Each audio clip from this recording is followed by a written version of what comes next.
Marco and I were talking a little bit about patient safety with you today. This is what the Room of Horrors is actually about.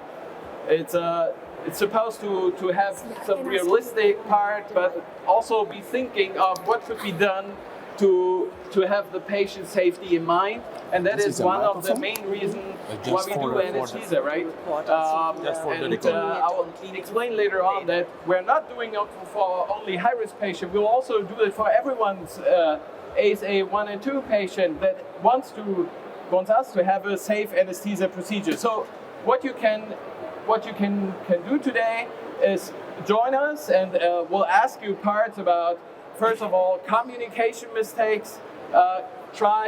Think about your equipment and your monitoring, and this is all helping you. Dr. Marco Lucchetti will be the nurse anesthetist today, so we'll both try to get it as realistic as it can be. We actually plan on having an anesthesia machine where we can show the anesthesia induction, the maintenance period, and also the emergent phase, but unfortunately, or very fortunately, we have a secret here behind the drap, so this is being discovered later on today, so we cannot use it, but we can see parts of the monitoring. Okay, Marco, what we saw this morning at breakfast, the first patient is here. Great. Yeah. We'll have a long schedule today, right? I didn't eat too much today for breakfast. Yesterday we had a very, very big dinner, so it was I know it, so I'm trying to speak up. Great, and but it was a fantastic dinner. So today I want to stay light. So I suppose you've done all the checks. Was the patient correct? Yeah. You're ready for anesthesia. Okay. Yeah. All right. Venous access. You've done that. Yeah. I've done it down here. All right. Well, we'll have to hurry. Then probably we'll start. Huh? What about starting the procedure?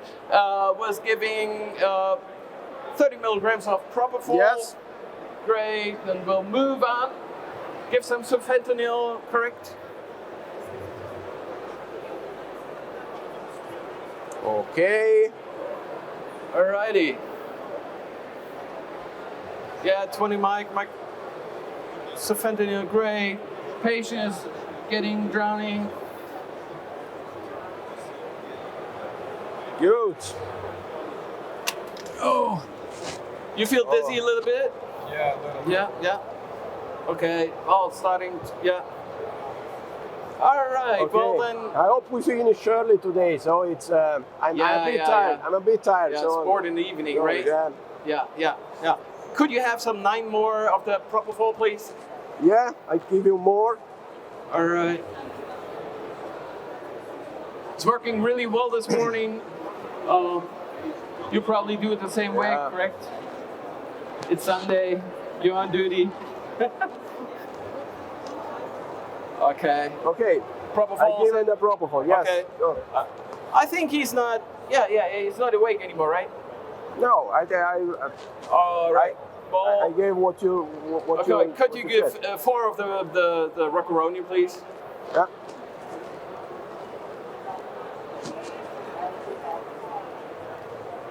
Do you have the tube? Do you have that? Okay, we'll not intubate him now, but we'll kind of act realistic. Okay, I'll try intubate. Mm-hmm. Okay, open your mouth. Just. Okay. Propofol's on. Yeah. No, hey, what are you doing? Oh, I'm sorry. What did I miss? Hey, Doc. Okay. Something went wrong. Thank you very much. First period, patient safety. Is there something you kind of acknowledge? Okay, don't worry about it. Well, we miss our safety procedures, yeah? Actually, we wanted to demonstrate some of those, but of course, we should do a briefing in front of every patient anesthesia. And in my department, we do that. What's the team? Marco and I, we know each other, but sometimes I have to work with nurse anesthetists that I don't know so good.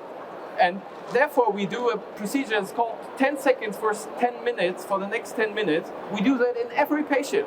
And I think that's very important from the patient safety part, because there we check everything. We check Is the papers correct? Is the machine tested? Have we done the right medication being prepared?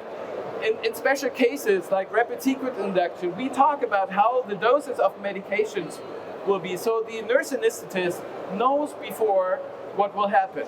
Yeah, very important, I think. And when we think that out of ASA 1 and 2 patients, we have 1 death out of 100,000 patients, that is 1 death too much. Most of them, because we are not communicating correct, we have a problem with the anesthesia machine before induction, so they are avoidable. Closed loop communication for medication is very important. As you notice, maybe I asked Marco to inject 9 more propofol.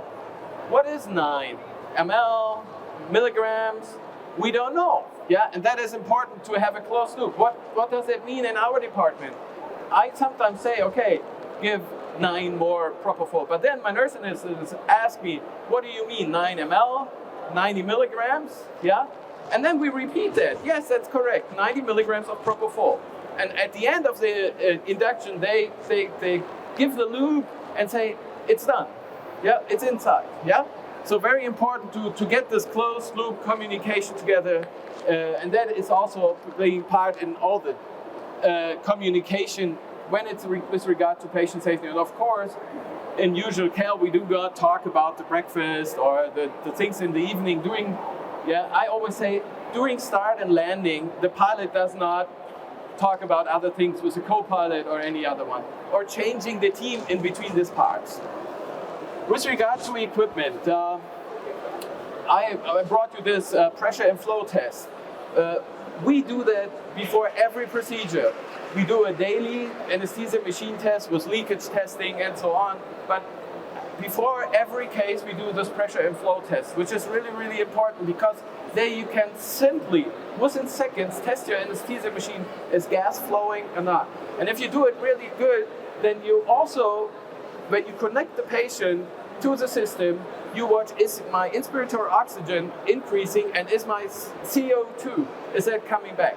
So these are the 3 things that we test in every case, and without it, it's not a check. We call it a short check, and this is required by our German Society of Anesthesia. The pressure and flow test is really simple. When you do your tube, you close your system, you do your leakage valve onto 30 millibars, and then you press the balloon, and then you test whether those 30 millibars are on your system, and then you let it go, like I show you here in the picture, and you have to recognize the flow coming back. Yeah, so you have not to test only the pressure, also the flow. Done within seconds, but very important, and 25% of the deaths on those healthy patients appear due to system errors in the anesthesia machine. That must be done after every connection to a patient to an anesthesia machine. Okay, further on. And now, with regard to monitoring, of course, our modern monitoring helps, and this is shown here on the left where Marco is now. If you use EEG monitoring like entropy, or you have additional monitoring, and there's more later on this day with regard to nociception monitoring or the adequacy of anesthesia concept, then you have a feedback. So you will see what will happen to your patient and is not waking up. You have a feedback that is telling you your patient is going to sleep or is waking up. So this is what we kind of want to talk about today in this room of horrors is communicate well, closed loop medication, be precise, check your equipment, do it, anesthesia check every single time you use you put it onto a patient, and of course use adequate monitoring to have a feedback. Okay, we go into the next period, next phase, pay attention to communication, equipment and monitoring. We are now on the maintenance phase of anesthesia. Your mouth, you can keep within your teeth, okay, that's perfect. So Marco, we're really well. Actually, this never happened before, what we've seen here. Okay, we have surgery done now. Okay, yeah. Well, it's quite bloody here. Yeah. You can look at the monitor. Oh, yeah. Oh, come on. Come on, I'm already late. I'm already late. Yesterday you canceled my case. What? Oh, come on. It's not working. So sorry, please. Is she always like that? Anesthesiologist, come on. Yeah. We're fine with that. Yeah. Yeah. The surgeon never complains like that. Yeah. Right? Yeah. Okay, well, we should be really fine. Okay? Okay. I kind of like that we don't see much of the patient I'm sure anymore. that everything is Yeah. fine. Are you sure? Yeah. Okay. Hey guys, what a nightmare! What are you doing? Thank you. Good job. Come on. Okay. Again, we look at our task that we wanted to pay attention to. Communication. We tried to, Serena, thank you very much. You did a good job. We kind of want to emphasize the phenomenon. It's called speak up phenomenon. Let everyone in your team be a part of your team. It could be a surgeon, it could be nurse anesthetist, it could be someone who is just being ESAIC, but he recognizes something is not wrong, not right. Then he should be able to advise, give you the hint, and you should be open to react. If we are not open to play as a team, we have a problem. In this case, Serena really was saying, oh, there's something happening. And we will demonstrate this now later on, and I show you how you could monitor. Again, look at your equipment, which we could not show you, but what is the danger during TIVA anesthesia? The danger is that we have no feedback really due to in balanced anesthesia. We have the end-tidal gas concentration. This in TIVA we don't have. Our patient is underneath the drapes. We have more and more robotic surgery, minimal invasive surgery, and there we do not see our venous axis.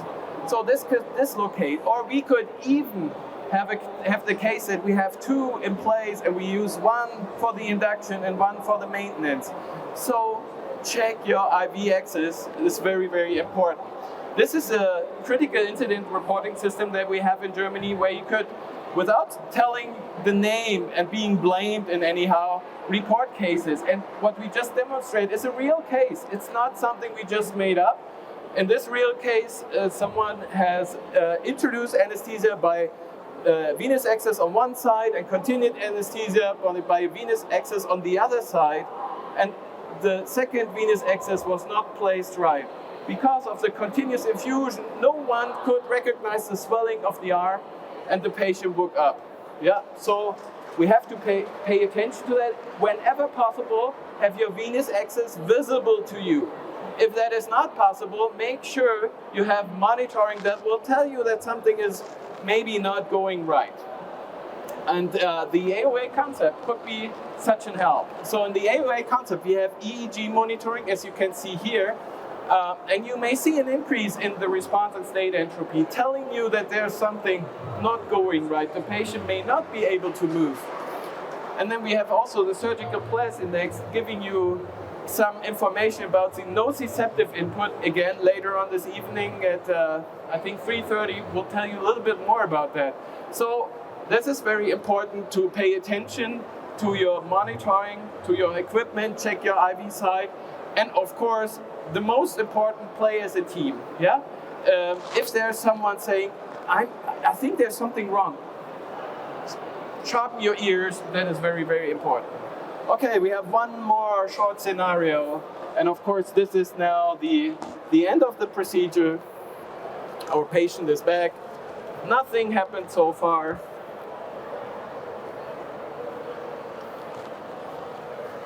Oh, Marco, it's been such a long Almost day. finished, Yeah, Matthias. yeah. Oh, what a long day. Our surgeon again. Didn't he tell you that he wanted to do this procedure? Guys, there is a problem. There is a problem. Look at the monitor. Again, look. again, what? Yes, no, but But we're done, Serena. We're done. We're done. The surgeon is away. No, Yeah. but look at the What? monitor. What? Please, look. Okay, yeah. What disturbing. He Is said, okay, he said Matthias? he's been done in 1 hour, and now he's taking 3 hours. But at least he's done. We can Okay. move. Okay. Again? What are you doing? Really? Okay, that's no fun. You're always complaining. Thank you very much. Well, our model did a good job. He is actually done now. He did survive. Despite everything, he did survive. Okay, what we wanted to explain you here is how do we plan the emergence of anesthesia? Yeah, you can stand up if you like. Yeah. You can stand up. That's fine. When we are at the end of the anesthesia procedure, it is very important that we have a plan. And again, we communicate this plan. So the surgeon in this case was away. We had again someone telling us, okay, we're done. But we did not make a good preparation of the emergence phase. Usually in my department, we do that. We talk about how are we planning and what are the safety issues before the patient wakes up, and not like this. So make a briefing. How do you plan your extubation? Have your suction, all these things prepared. Oxygen, very important. With respect to the monitoring, use your neuromuscular monitoring. We have good data that you should always use neuromuscular, quantitative neuromuscular monitoring when non-depolarizing muscle relaxants are being used. So that is mandatory. It should be the case in every place. And you see here, especially you don't see this, it sees here, that the patient has not fully recovered. So in this case, you should pay attention to that and wait until the patient is fully recovered or antagonize the neuromuscular blockage. Use the AOA concept, which is EEG with its nociceptive monitoring, and also with respect to the neuromuscular monitoring for the whole entire anesthesia period. And then I think, Serena, I think we all will survive and our patients will survive. So thanks for joining us at this little room of horrors. And again, we have a secret for this afternoon. So if you're interested in the secret, then just come back in the afternoon.